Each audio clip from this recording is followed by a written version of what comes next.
Guys, আজকে আমরা এসেছি আমাদের গোরস্থান পরিষ্কার করতে।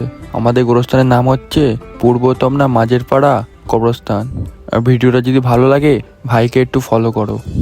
कभी है वो साहिल पे, कभी है वो मौजों पे, कभी है परिंदा वो उड़ता हुआ।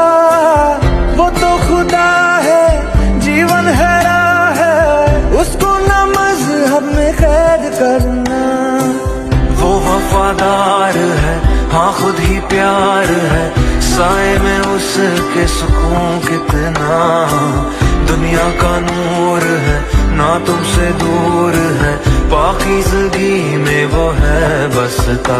रूए खुदा का है आसरा, वही तो है पना, ये जहां उसका है।